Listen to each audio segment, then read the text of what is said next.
ഇസ്ലാമിക രാഷ്ട്രമായിട്ടുള്ള ഇറാൻ, ജൂതന്മാരുടെ തമ്പുരാനായിട്ടുള്ള Benjamin Netanyahu, Christian രാജ്യമായിട്ടുള്ള US, അതിനെ നയിക്കുന്ന ഡൊണാൾഡ് ട്രംപ്.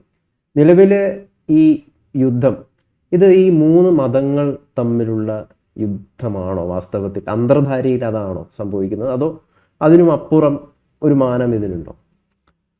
പൊതുവെ നമ്മൾ പരിശോധിക്കുമ്പോൾ ഇത് മൂന്ന് രാഷ്ട്രങ്ങൾ തമ്മിലുള്ള യുദ്ധമായിട്ടാണ് വിലയിരുത്തപ്പെടുന്നത്. And it is A political vision. അതൊരു രാഷ്ട്രീയ കാഴ്ചപ്പാടോ രാഷ്ട്രീയമായ ദർശനമാണോ? ഇസ്രായേൽ എന്ന് പറയുന്ന രാഷ്ട്രം, അതുപോലെ ഇറാൻ എന്ന് പറയുന്ന രാഷ്ട്രം, അമേരിക്ക എന്ന് പറയുന്ന രാഷ്ട്രം, ഈ മൂന്ന് രാഷ്ട്രങ്ങൾ തമ്മിൽ നടക്കുന്ന ഒരു യുദ്ധമായിട്ട് അതിനെ കണക്കാക്കുന്നു. രാഷ്ട്രങ്ങളാണ്. ഒരു രാഷ്ട്രം മറ്റൊരു രാഷ്ട്രത്തിൻ്റെ പരമാധികാരത്തിന് മേൽ പരിക്കേൽപ്പിക്കുന്ന പ്രക്രിയ കൂടിയാണ്. ഇറാനെതിരെ ഇസ്രായേലും അതേപോലെ തന്നെ അമേരിക്കയും നടത്തിയ അക്രമത്തെ അങ്ങനെയാണ് നമുക്ക് കണക്കാക്കാൻ പറ്റുള്ളൂ. കാരണം ഈ യുദ്ധത്തിൻ്റെ റീസൺ എന്ന് പറയുന്നത് ഇറാൻ അണുബോംബ് ഉണ്ടാക്കാനായിട്ട് ആഗ്രഹിക്കുകയും അതിനുവേണ്ടിയുള്ള പ്രവർത്തനത്തിൽ ആമഗ്നരാവുകയും ചെയ്തു. അങ്ങനെ അവർ യുറേനിയം സമ്പുഷ്ടീകരിച്ചിരിക്കുന്നു. ഇത് തുടരാൻ പാടില്ല എന്നതാണ് ഈ യുദ്ധത്തിൻ്റെ കാരണമായിട്ട് എല്ലായിടത്തും പറയപ്പെടുന്നു. അതൊരു കാരണമാണ്? അല്ല, കാരണമല്ല. അത് കാരണമല്ല. കാരണമായിട്ട് പറയുന്നതെന്ന് മാത്രമേ. കാരണം എത്രയോ രാഷ്ട്രങ്ങൾ ന്യൂക്ലിയർ ബോംബ് ഉണ്ടാക്കുന്നതിന് വേണ്ടിയുള്ള പരിശ്രമങ്ങളിൽ ഏർപ്പെടുകയും ന്യൂക്ലിയർ ബോംബ് ഉണ്ടാക്കാൻ അവർക്ക് കഴിയുകയും ചെയ്തിട്ടുണ്ട്.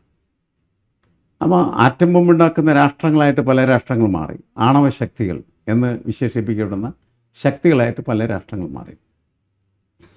ആ രാഷ്ട്രങ്ങൾക്ക് നേരെ അമേരിക്കയോ ഇസ്രയേലോ നിങ്ങൾ ആറ്റം ബോംബ് ഉണ്ടാക്കുന്നു, അതുകൊണ്ട് ഞങ്ങൾ നിങ്ങൾക്കെതിരെ യുദ്ധം ചെയ്യാൻ വരുന്നു എന്ന് പറഞ്ഞിട്ടില്ല ഇതുവരെയായിട്ട്. കാരണം ഇന്ത്യ പോലും അമേരിക്കയെ ഞെട്ടിച്ചുകൊണ്ടാണ് അണുവിസ്ഫോടനം നടത്തിയത്. ആ അണുവിസ്ഫോടനം എന്ന് പറഞ്ഞാൽ അമേരിക്കയ്ക്ക് ഇഷ്ടമുള്ള കാര്യമായിരുന്നില്ല. കാരണം എന്താണ്? ഇന്ത്യ ഒരു ദരിദ്ര രാഷ്ട്രം, മൂന്നാലോ രാഷ്ട്രം, ഒന്നിനും കഴിവില്ലാത്തത്, അവൻ കയറി അണുവായുധം പരീക്ഷണം നടത്തുന്നു. ആ രീതിയിലുള്ള സമീപനമാണ് അന്ന് അമേരിക്കയ്ക്ക് ഉണ്ടായത്. അതൊരു ഫ്യൂഡൽ മനോഭാവമാണ് എന്ന് നമ്മൾ കണക്കാക്കിയാലും മതി, അതിനപ്പുറത്തൊന്നുമില്ല. പക്ഷേ ഇപ്പോഴത്തെ സ്ഥിതി അതല്ല. ഇപ്പോൾ വളരെ ബോധപൂർവമായിട്ട് ഇറാനെതിരെ അമേരിക്കയും ഇസ്രായേലും ചേർന്ന് എന്ത് ചെയ്യാണ്? ആക്രമണം അഴിച്ചുവിടുകയാണ്. പക്ഷേ ഇതിൽ ഞാൻ ചോദിച്ചത്, ഈ മൂന്ന് രാഷ്ട്രങ്ങൾക്കും മൂന്ന് മതങ്ങളുണ്ട്. അതെ, നമ്മളിനി അതിനകത്തേക്കാണ് വരുന്നത്. ഇത് മൂന്ന് രാഷ്ട്രങ്ങൾ തമ്മിലുള്ള യുദ്ധമായിട്ടും ഒരു രാഷ്ട്രം മറ്റൊരു രാഷ്ട്രത്തിൻ്റെ പരമാധികാര മേഖലയിലേക്ക് കടക്കുന്നതൊക്കെ ആയിട്ടാണ് നമ്മളതിനെ ചിത്രീകരിച്ച് ആദ്യത്തെ ഭാഗമാണ്. രണ്ടാമത്തെ ഭാഗമാണ് ഗൗതം ചോദിക്കുന്ന, ഇത് മൂന്ന് തരം മതങ്ങളുടെ രാഷ്ട്രങ്ങളല്ലേ? ഈ യുദ്ധത്തിലേക്ക് നയിക്കാൻ ഈ മൂന്ന് മതങ്ങളുടെ പ്രത്യയശാസ്ത്രങ്ങൾക്ക് എന്തെങ്കിലും അതിന് സാധിച്ചിട്ടുണ്ടാകുമോ?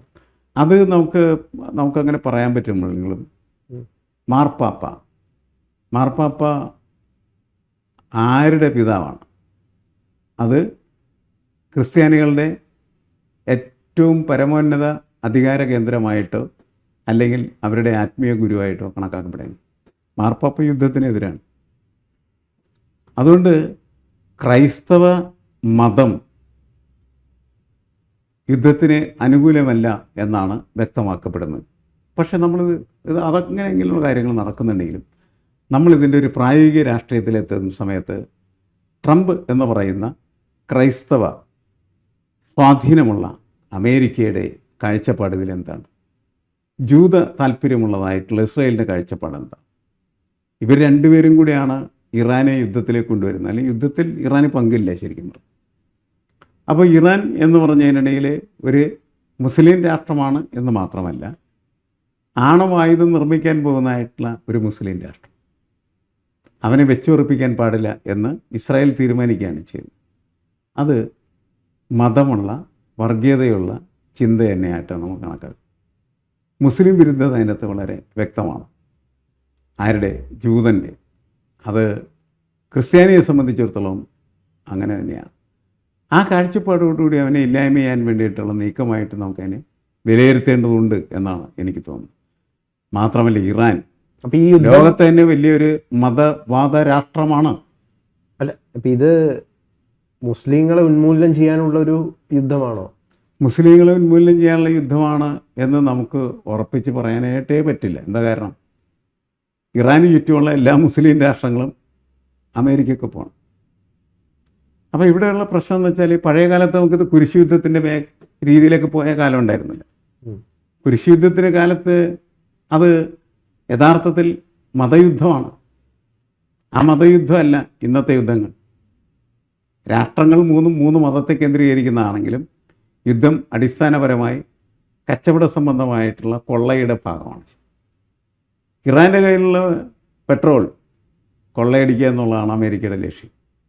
അതിൽ ഇസ്രായേലിനും താല്പര്യമുണ്ട്, ഇസ്രായേലിനെ സഹായിക്കുകയാണ്. പക്ഷേ ഇസ്രായേലിൻ്റെ പ്രശ്നം എന്താണെന്ന് വെച്ചാൽ അവന് ചുറ്റുമുള്ള മുസ്ലിം രാഷ്ട്രങ്ങൾ മുഴുവനും കയ്യും കാലും തല്ലി ഓടിച്ചിടണം എന്നുള്ളതാണ്. പാലസ്തീൻ ഒരു പരുവത്തിലാക്കി, അപ്പുറത്ത് ലെബണൻ ഒരു പരുവത്തിലാക്കി കഴിഞ്ഞിരിക്കുകയാണ് ചെയ്യാം. ഇപ്പുറത്ത് നിൽക്കുന്ന ഈ ഇറാനാണ് ഈ ലെബണനിലുള്ള ഹിസ്ബുള്ളക്കും അതേപോലെ ഹൂത്തികൾക്കുമൊക്കെ സഹായം ചെയ്യുന്നത്, ഇവരുടെ പ്രോക്സി പട്ടാളമാനമായിരുന്നു. അപ്പോൾ അതാണ് ഇസ്രായേലിൻ്റെ താല്പര്യം എന്ന് പറയും. അതുകൊണ്ട് മതപരമായിട്ട് നമുക്കതിനെ തളച്ചിടാനായിട്ട് പറ്റില്ല. 3 മതരാഷ്ട്രങ്ങളാണ് ഇതിനകത്ത് പ്രവർത്തിക്കുന്നതെങ്കിൽ പോലും, മതമുണ്ടെങ്കിൽ പോലും മതമുണ്ടെങ്കിൽ പോലും, കാരണം ഇത് കച്ചവടമാണോ പ്രധാനപ്പെട്ടത്. എന്തുകൊണ്ടാണ് ഇറാൻ്റെ കൂടെ ഈ ഗൾഫ് രാഷ്ട്രങ്ങളിലുള്ള എല്ലാ രാഷ്ട്രങ്ങളും നിൽക്കാത്തതെന്ന് ചോദിച്ചാൽ അത് തന്നെയാണല്ലോ. അല്ല, ഇറാൻ കുറച്ചുകൂടി തീവ്രമായിട്ടുള്ളത് ആയതുകൊണ്ടല്ല അത്. ശരി, മതം ഇതിനകത്ത് പ്രധാനപ്പെട്ട വിഷയമല്ല. അമേരിക്കയുടെ സാമ്പത്തിക താല്പര്യങ്ങളാണ്, ഇസ്രയേലിൻ്റെ സാമ്പത്തിക താല്പര്യങ്ങളാണ് ഇതിനകത്ത് പ്രമുഖമായിട്ട് സ്വാധീനം ചെലുത്തുന്നതാണ് എനിക്ക് തോന്നുന്നത്. അതിൽ നമ്മൾ വായിച്ചെടുക്കേണ്ട അടിത്തട്ടിലുള്ളൊരു വിഷയമാണത്. അത് അവർ പുറമേ പറയുന്നില്ലെങ്കിലും, പക്ഷെ പുറമേ ഇവർ 2 നേതാക്കളും പറയുന്നത് എന്താണ്? ഇറാൻ്റെ സിവിലൈസേഷനെ മുഴുവൻ ഇല്ലാതാക്കും. അതോടൊപ്പം തന്നെ ഇറാൻ ഈ ലോകത്തിന് തന്നെയുള്ള ആ പ്രത്യയശാസ്ത്രം എന്ന് പറയുന്നത് ഒരു ഇവിളാണ്, വെറും അശകുനം മാത്രം വിതയ്ക്കുന്ന ഒരു ഇവിളാണ് ഈ ഇറാൻ്റെ പ്രത്യയശാസ്ത്രം, അതിനെ ഇല്ലാതാക്കുമെന്നാണ് പറയുന്നത്. അങ്ങനെയുള്ളൊരു പ്രവണത കാണിച്ചാൽ അതൊരു മതങ്ങൾ തമ്മിലുള്ള പോരല്ലേ പ്രത്യക്ഷത്തിൽ? അതങ്ങനെയാണെങ്കിലും നമുക്കത് ഉറപ്പു പറയാൻ പറ്റാത്തതിൻ്റെ കാരണം മനസ്സിലായില്ലേ? ഗൾഫ് രാഷ്ട്രങ്ങൾ മുഴുവനും മുസ്ലിം രാഷ്ട്രങ്ങളല്ലേ? കുറച്ചും കൂടി എന്താണ് കാഴ്ചപ്പാടുള്ള രാഷ്ട്രം. ആ മുസ്ലിം രാഷ്ട്രങ്ങൾ എന്തുകൊണ്ടാണ് ഇറാൻ ഒപ്പം നിൽക്കാത്തതെന്ന് വെച്ചാൽ അതൊരു മതയുദ്ധമല്ല എന്നുള്ളതിൻ്റെ പേര്. മതയുദ്ധമാണെങ്കിൽ അവരെല്ലാവരും കൂടി ഇതിൻ്റെ ഒപ്പം നിൽക്കുമായിരുന്നു. അപ്പം അതുകൊണ്ട് അങ്ങനെ നമുക്കതിനെ വ്യാഖ്യാനിക്കാനാണ് പറ്റില്ല. മതയുദ്ധമല്ല, പക്ഷേ ഇവരുടെയൊക്കെ മനസ്സിനകത്ത് നമ്മൾ പറയുന്നത് പോലെ വർഗീയത ഉണ്ടാകാം.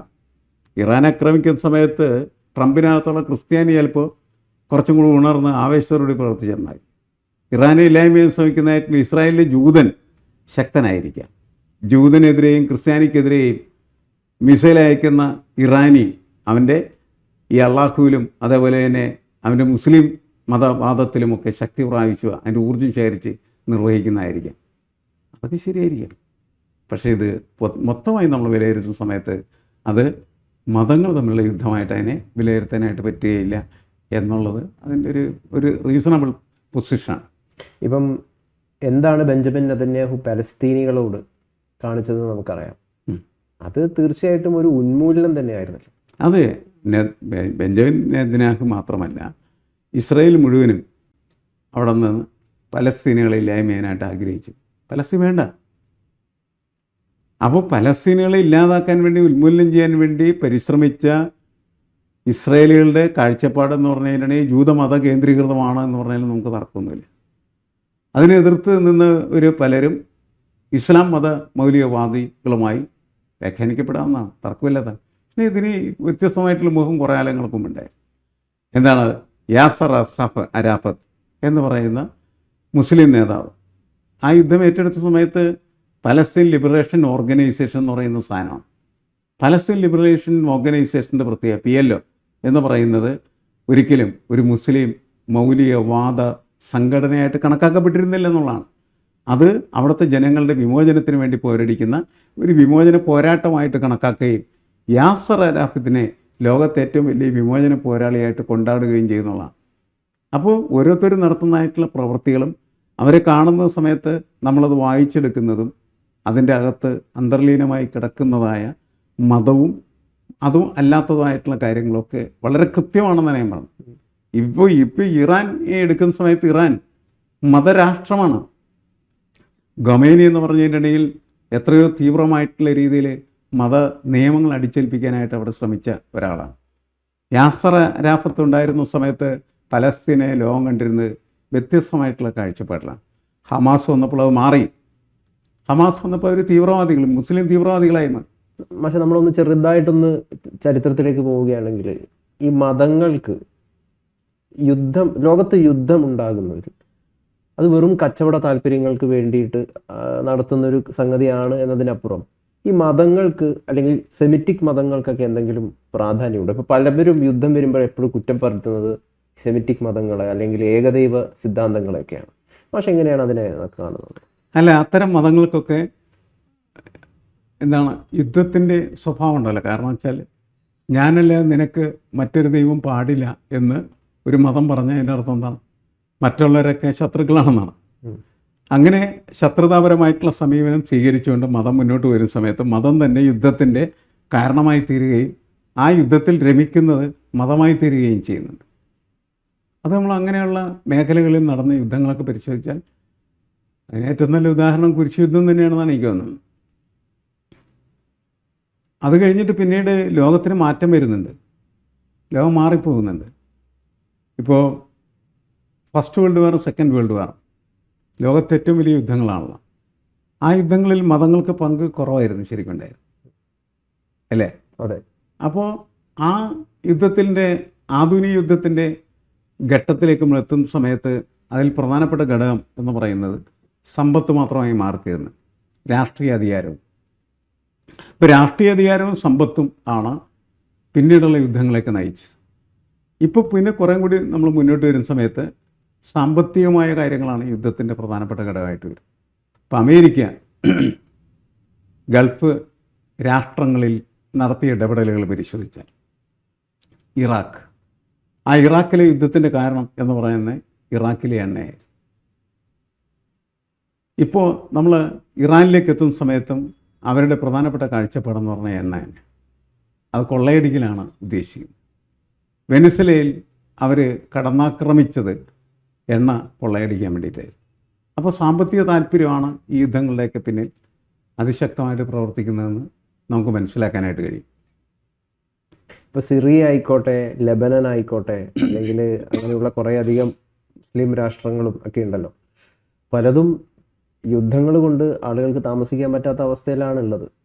ഈ പലയിടങ്ങളിലും നമ്മൾ നോക്കിക്കഴിഞ്ഞ് കഴിഞ്ഞാൽ ഇവിടേക്കൊരു തീവ്ര ചിന്താഗതിയുള്ള മതശക്തികളുടെ, ഇപ്പം ബോക്കോ ഹറാമിനെ പോലുള്ള അല്ലെങ്കിൽ ISIS പോലുള്ള സംഘടനകളുടെയൊക്കെ ഒരു സാന്നിധ്യം ഉണ്ടാകുന്നുണ്ട് എന്നുള്ളതാണ്. അല്ല, ശരിയാണ്. ഈ മതമൗലികവാദം ശക്തി പ്രാപിച്ച് മത തീവ്രവാദമായി മാറുകയും ആ മത തീവ്രവാദം യുദ്ധത്തിലേക്ക് നയിക്കുകയും ചെയ്യുന്നു. അതിവിടെയൊക്കെ സംഭവിച്ചിട്ടുണ്ട്.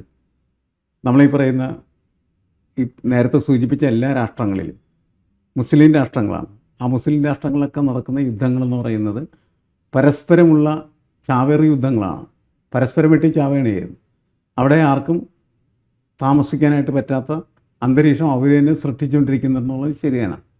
പക്ഷേ ആ യുദ്ധങ്ങളൊക്കെ കാര്യമായ രീതിയിൽ ചർച്ചയ്ക്ക് വിധേയമാകാതെ വരുന്നതിൻ്റെ പ്രധാനപ്പെട്ട കാരണം എന്ന് പറയുന്നത് അത് മറ്റുള്ള രാഷ്ട്രങ്ങളെ ബാധിക്കുന്നതല്ല. അവർക്കകത്ത് സിറിയക്കകത്ത് നടക്കുന്ന യുദ്ധങ്ങളെന്ന് പറഞ്ഞാൽ അവിടെയുള്ള മനുഷ്യരെ അങ്ങോട്ടും ഇങ്ങോട്ടും വെട്ടിച്ചാവല്ലേ, ആഭ്യന്തര കലാപം. അതിൽ നിന്ന് വ്യത്യസ്തമാണ് നമ്മളിപ്പോൾ കാണുന്ന യുദ്ധം. ഈ യുദ്ധത്തിൻ്റെ പ്രത്യേക കാരണം എന്ന് വെച്ചാൽ അത് ഈ 3 രാഷ്ട്രങ്ങളിൽ പങ്കെടുക്കുന്നത് മാത്രമല്ല, ഈ 3 രാഷ്ട്രങ്ങൾ തമ്മിൽ നടക്കുന്ന യുദ്ധം കേരളത്തിലെ ഒരു സാധാരണക്കാരൻ്റെ അടുക്കളയിലേക്ക് കയറുന്നു എന്നുള്ളത് നമ്മൾ കാണുന്നുണ്ട്. അവൻ്റെ ജീവിതത്തിലെ ബാധിക്കുന്നു. ഇവിടെ മാത്രമല്ല, ലോകത്തെല്ലാ മനുഷ്യരുടെയും ജീവിതത്തെ ബാധിക്കും. അതുകൊണ്ടാണ് ഈ യുദ്ധത്തിൽ ഇത്രമാത്രം താല്പര്യം. ആളുകൾ എല്ലാ ദിവസവും ഇരുന്ന് ഇറാൻ, ഇസ്രായേൽ, അമേരിക്ക യുദ്ധത്തെക്കുറിച്ച് ചർച്ച ചെയ്യുന്നതിൻ്റെയും കാരണം അതാണ്. അത് അവൻ്റെ ജീവിതത്തെ ബാധിക്കുന്ന ഒരു പ്രശ്നമായി മാറിക്കഴിഞ്ഞിരിക്കുകയാണ്. ഇറാൻ്റെ ഇനി മുമ്പിലുള്ള അതിജീവനം എന്താണ്? അവർ ഏത് രീതിയിലേക്ക്, പഴയ രീതിയിലേക്ക് അവർക്ക് പോകാൻ പറ്റുമോ? അല്ല, ഇറാൻ്റെ അതിജീവനം എന്ന് പറയുന്നത് നമുക്ക് തോന്നുമ്പോൾ വളരെ ബുദ്ധിമുട്ടേറിയതാണെന്ന് തോന്നുകയുള്ളൂ. യുദ്ധത്തിൽ അവർ പരാജയപ്പെടണമെന്നില്ല, പക്ഷെ അവർ നശിക്കാം. അങ്ങനെ നശിച്ചു പോയൊരു ഇറാൻ്റെ റീകൺസ്ട്രക്ഷൻ എന്ന് പറയുന്നത് വളരെ ബുദ്ധിമുട്ടേറിയ ഒന്നായിരിക്കും എന്നാണ് ഞാൻ കണക്കാക്കുന്നത്. ഒന്ന്, നശിക്കുക എന്ന് പറഞ്ഞാൽ പ്രത്യയശാസ്ത്രം, അതായത് ഖമനി കൊണ്ട് നടന്ന പ്രത്യയശാസ്ത്രം നശിക്കുക എന്നുള്ളതാണോ? അല്ല, അത് ഒരു രാഷ്ട്രം എന്ന നിലയ്ക്ക് വൻ നാശം ഉണ്ടാക്കുക എന്നുള്ളതാണ്. പ്രത്യയശാസ്ത്രം രണ്ടാമത്തെ വിഷയം മാത്രമാണ്. രാഷ്ട്രം എന്ന നിലയ്ക്ക് അവർക്ക് അതിജീവനം നഷ്ടപ്പെട്ട് കഴിഞ്ഞാൽ അവർ വലിയ പ്രയാസത്തിലായിത്തീരും. പ്രത്യയശാസ്ത്രം എന്ന് പറയുന്നത് അവിടുത്തെ ഇസ്ലാമിക രാഷ്ട്ര രൂപീകരണമാണല്ലോ. അത് അവരുടെ കയ്യിലാണ് ഇപ്പോൾ ഇരിക്കുന്നത്. അതിനെതിരായിട്ടുള്ള പോരാട്ടങ്ങൾ വരണമെങ്കിൽ നിലവിലുള്ള ഈ രാഷ്ട്രീയ സംവിധാനത്തിന് തന്നെ മാറ്റം വരണം. അപ്പോൾ വരുമെന്ന് നമുക്ക് പറയാൻ പറ്റില്ല.